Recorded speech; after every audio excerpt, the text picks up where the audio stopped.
ಅಂಗಾಂಗ ದಾನದ ಮಹತ್ವ ಮತ್ತು ನಶಾಮುಕ್ತ ಭಾರತದ ನಿರ್ಮಾಣದ ಸಂದೇಶವನ್ನು ಸಮಾಜಕ್ಕೆ ತಲುಪಿಸುವ ಉದ್ದೇಶದಿಂದ ಬೀದರ್ ನಗರದ ನೆಹರು ಕ್ರೀಡಾಂಗಣದಲ್ಲಿ ಭವ್ಯ ಕಾರ್ಯಕ್ರಮ ಜರುಗಿದೆ. ರಾಜೀವ್ ಗಾಂಧಿ ಆರೋಗ್ಯ ವಿಜ್ಞಾನ ವಿಶ್ವವಿದ್ಯಾಲಯ ಬೆಂಗಳೂರು ಇದರ ಗೌರವಾನ್ವಿತ ಕುಲಪತಿ ಡಾಕ್ಟರ್ ಭಗವಾನ್ ಬಿಸಿ ಹಾಗೂ ರಾಜ್ಯದ ಕಾರ್ಮಿಕ ಇಲಾಖೆಯ ಸಚಿವರಾದ ಸಂತೋಷ್ ಲಾಡ್ ಅವರು ಕಾರ್ಯಕ್ರಮಕ್ಕೆ ಅಧಿಕೃತ ಚಾಲನೆ ನೀಡಿದರು.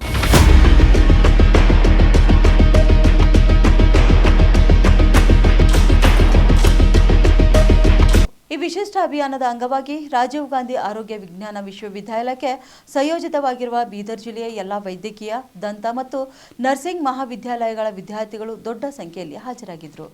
ಆರೋಗ್ಯ ಜಾಗೃತಿ, ಸಾಮಾಜಿಕ ಹೊಣೆಗಾರಿಕೆ ಮತ್ತು ಯುವಕರಲ್ಲಿ ಮಾದಕ ವಸ್ತು ವಿರೋಧಿ ಚಳವಳಿಯನ್ನು ಬಲಪಡಿಸುವ ಬಗ್ಗೆ ಅಮೂಲ್ಯ ಸಂದೇಶಗಳನ್ನು ಇಲ್ಲಿ ತಿಳಿಸಲಾಯಿತು. ಇನ್ನು ಕಾರ್ಯಕ್ರಮದಲ್ಲಿ ಅಂಗಾಂಗ ದಾನದ ಅಗತ್ಯತೆ, ಪ್ರಕ್ರಿಯೆ ಮತ್ತು ಜೀವ ಉಳಿಸುವಲ್ಲಿ ಅದರ ಮಹತ್ತರ ಪಾತ್ರವನ್ನು ಸಚಿವ ಸಂತೋಷ್ ಲಾಡ್ ಅವರು ವಿವರಣೆ ನೀಡಿದರು. ನಶೆಯ ಬಳಕೆಯಿಂದ ಉಂಟಾಗುವ ಸಾಮಾಜಿಕ, ಮಾನಸಿಕ ಅನಾಹುತಗಳ ಬಗ್ಗೆ ವಿದ್ಯಾರ್ಥಿಗಳಿಗೆ ಜಾಗೃತಿ ಮೂಡಿಸಲಾಯಿತು. ಜೊತೆಗೆ ವಿದ್ಯಾರ್ಥಿಗಳು ಸ್ವಯಂ ಪ್ರೇರಿತರಾಗಿ ನಶಾಮುಕ್ತ ಜೀವನ ನಡೆಸಬೇಕು ಎಂದು ಅವರು ತಿಳಿಸಿದ್ದಾರೆ. ನಾವಿಂದು ಸಾಯ್ತಕ್ಕಂಥದ್ದು ಇದೇನೋ ಡ್ರಗ್ಸ್ ಅಂತಕ್ಕಂಥದ್ದು ಈ ದೇಶದಲ್ಲಿ ದೊಡ್ಡ ಪ್ರಮಾಣದಲ್ಲಿ, ಸುಮ್ಮನೆ ಉದಾಹರಣೆ ಹೇಳಿಕೆ, ಕಳೆದ 10 ವರ್ಷದಲ್ಲಿ ಸುಮಾರು 1,07,000 ಯುವಕರು, ಕಳೆದ 10 ವರ್ಷದಲ್ಲಿ 1,07,000 ಯುವಕರು ಸೂಸೈಡ್ನಲ್ಲಿ ನಾವು ಕಳ್ಕೊಂಡಿದ್ದೇವೆ. ಅದಕ್ಕೆ ನಾನಾ ಕಾರಣಗಳಿದಾವೆ, ಬರೀ ಕೇವಲ ಡ್ರಗ್ಸ್ ಅಂತಲ್ಲ, ಅದರಲ್ಲಿ ಡ್ರಗ್ಸಿನ ಪಾತ್ರ ಕೂಡ ಬಹಳ ದೊಡ್ಡ ಪ್ರಮಾಣದಲ್ಲಿ ಕಾಣ್ತಾ ಇದೆ. Why should we say no to drugs ಅಂತಕ್ಕಂಥದ್ದು ನಾನೇನು ಬಹಳ ಜಾಸ್ತಿಯಾಗಿ ನಿಮಗೆ ಇವತ್ತು ಎಕ್ಸ್ಪ್ಲನೇಷನ್ ಮಾಡಕ್ಕೆ ಹೋಗುದಿಲ್ಲ. ಇವತ್ತು ಈ ದೇಶದಲ್ಲಿ ನಾನಾ ರೀತಿಯಾದಂಥ ಡ್ರಗ್ಸ್ ಇದೆ. ಒಂದು ಫಾರ್ಮಸ್ಯೂಟಿಕಲ್ಸ್ ಇಂಡಸ್ಟ್ರಿಯಿಂದ ಡ್ರಗ್ಸ್ ಬರ್ತಕ್ಕಂಥದ್ದು, ಸಿಂಥೆಟಿಕ್ ಡ್ರಗ್ಸ್ ಇದೆ, ಎಕ್ಸ್ಟಸಿ ಟ್ಯಾಬ್ಲೆಟ್ ಅಂತಕ್ಕಂಥದ್ದು ಒಂದು ಡ್ರಗ್ ಇದೆ, ಕೋಕೇನ್ ಇದೆ, ಕ್ಯಾನಬಿಸ್ ಇದೆ, ಹೀರೋಯಿನ್ ಅಂತ ಒಂದು ಡ್ರಗ್ ಇದೆ. ಇಂಥ ಹಲವಾರು ಡ್ರಗ್ಸ್ಗಳು ಈ ದೇಶದಲ್ಲಿ ಕಾಣ್ತಾ ಇದ್ದಾವೆ. Perhaps for the sake of just information, I would like to share with you. In recent days in Andaman Nicobar, worth of 36,000 crores drugs was seized. Likewise in Mundra Port, more than 3,000 kilos, that is 3 tons of drugs, an amount of 21,000 crores of worth of drugs was seized. Likewise in Mumbai, till today more than 21,000 of worth of drugs have been seized. Likewise, I am giving the statistics only among the ports. Inside cities, drug trafficking ಆಗ್ತಕ್ಕಂಥದ್ದು ಹೋಗ್ತಾ ಹೋದ್ರೆ the list is so much more, it is more than 1 lakh crore, which is only seized and found. I am repeating, in last couple of years, the drugs which is seized officially is close to more than 1 lakh crore. 1 lakh ಕೋಟಿಯಷ್ಟು ಹೆಚ್ಚು drugs ಈ ದೇಶದಲ್ಲಿ seize ಆಗಿರ್ತಕ್ಕಂಥದ್ದು. Seize ಆಗಲಾರಂಥದ್ದು ಎಷ್ಟಿದೆ ಅಂತ ನೀವು ಯೋಚನೆ ಮಾಡಿ ನೋಡ್ಬೋದಾ ಅಂತಕ್ಕಂಥದ್ದು.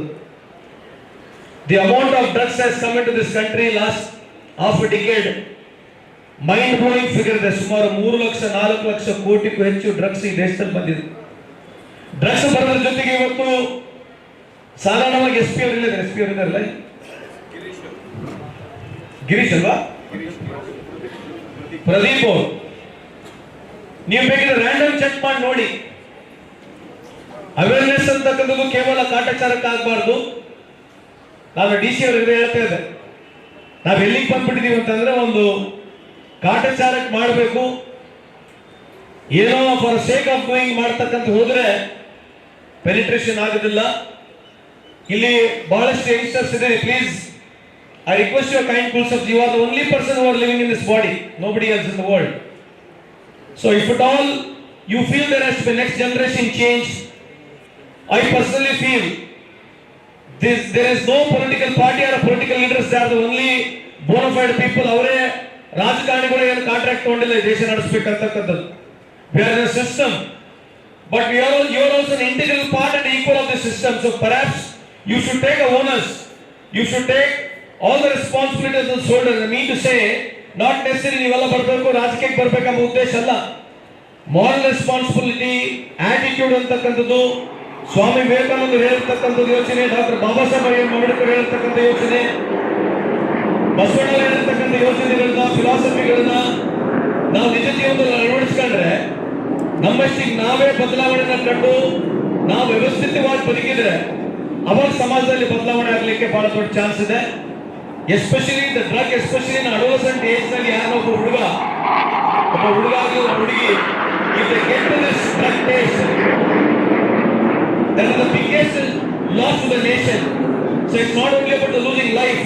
The moment they get into this drugs, ಅವರು ವಿಸಿಬಿಲಿಟಿ ಇಂದ ಹಿಡಿದು ಥಾಟ್ ಪ್ರೊಸೆಸ್ ಇಂದ ಹಿಡಿದು ಸೈಕಾಲಜಿಕಲ್ ಬಿಹೇವಿಯರ್ ಇಂದ ಹಿಡಿದು ಆಟಿಟ್ಯೂಡ್ ಎಲ್ಲ ಚೇಂಜ್ ಆಗ್ತಕ್ಕಂಥದ್ದಿದೆ. ಅದಕ್ಕೆ ನೀವೆಲ್ಲರೂ ಇದೇ ಫೀಲ್ಡ್ ಅಲ್ಲಿ ಇದ್ದೀರಾ. Most of the people are assembled here, you all in this medical field ಅಲ್ಲಿ. Most of them people are from the nursing and some of them my friends, young generation friends are from the MBBS courses you are studying. It's not only about you. How aware you are what is happening in the society is also perhaps more important. It's not only about you and me.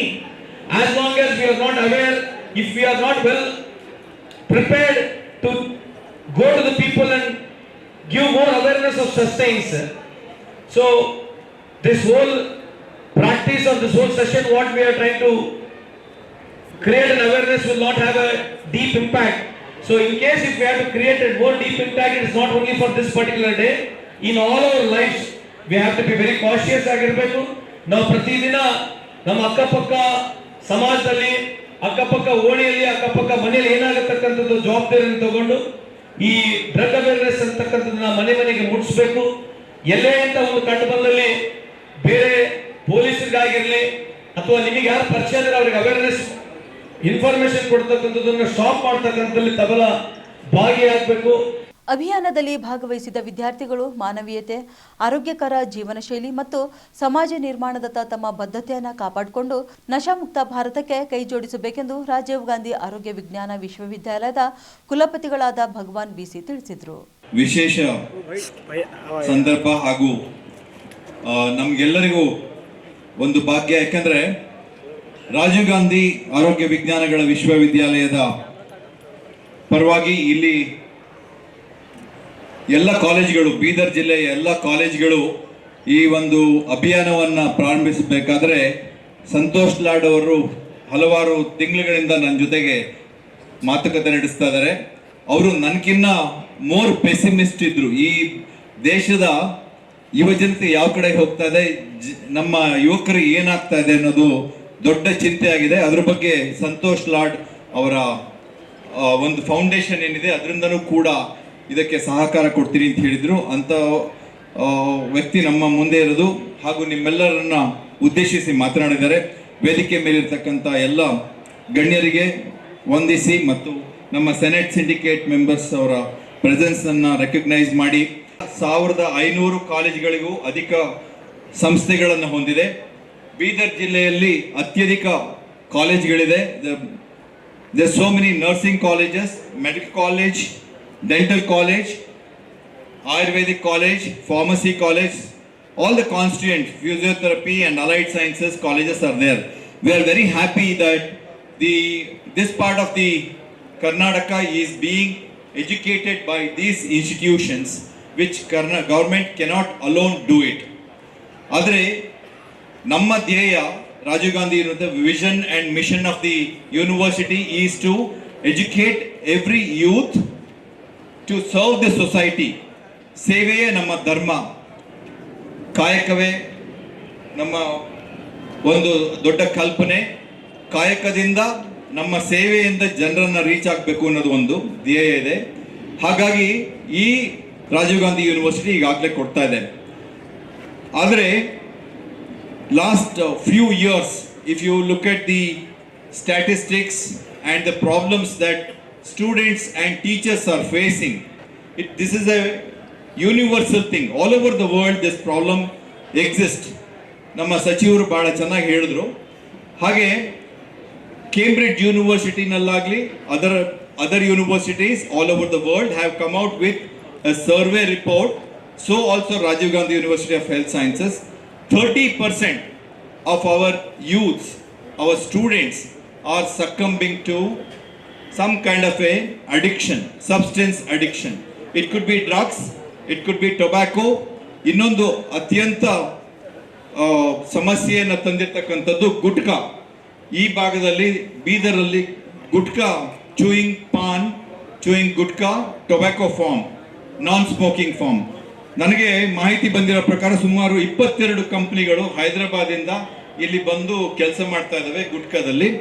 ಇದು ಕ್ಯಾನ್ಸರ್ಗೆ ಮೂಲ ಕಾರಣ ತಮ್ಗೆಲ್ಲರಿಗೂ ಗೊತ್ತಿದೆ.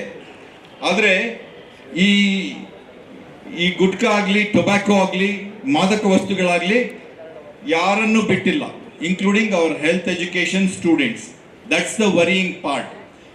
ಈಗ ನಿಮಗೆ ಬರೇ education ಮಾಡಿ ನೀವು ಪ್ರೊಫೆಷನಲ್ ಕೋರ್ಸ್ ಮಾಡಲಿಕ್ಕಲ್ಲ ನಾವು ರಾಜೀವ್ ಗಾಂಧಿ ಯೂನಿವರ್ಸಿಟಿ ತೊಡಗಿಸ್ಕೊಂಡಿರೋದು.